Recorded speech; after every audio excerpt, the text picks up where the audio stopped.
When Richard Norris from Virginia received a face transplant 3 years ago, it transformed his life. Now the sister of the man whose death made that possible has come face to face with Norris for the first time.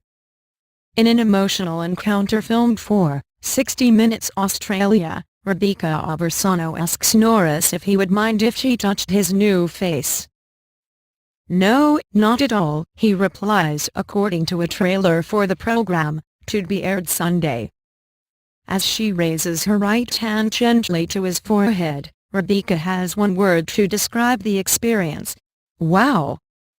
A few seconds later, she adds, "This is the face that I grew up with." The family of 21-year-old Joshua Aversano donated his face for transplant after he was killed in a traffic accident. The pioneering surgery that allowed Norris, then 37, a fresh take on life took place in March 2012. He'd been involved in a gun accident in 1997 that took away much of his upper and lower jaws in addition to lips and nose, and needed a trachea tube to breathe.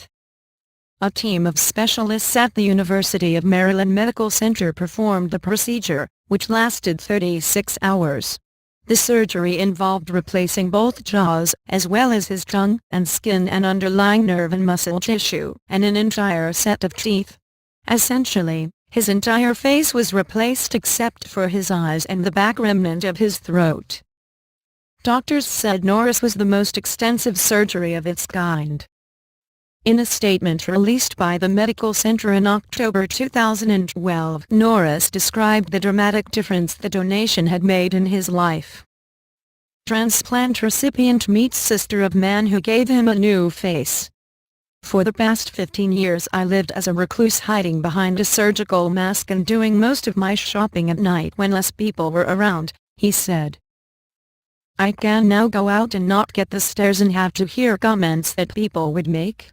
People used to stare at me because of my disfigurement. Now they can stare at me in amazement and in the transformation I have taken. I am now able to walk past people and no one even gives me a second look." Speaking at a fundraising gala around the same time, Norris also voiced his gratitude to those who had made it possible. "Thank you for the years spent preparing to give me a new life," he said, according to CNN affiliate WJZ. "Thank you, Joshua.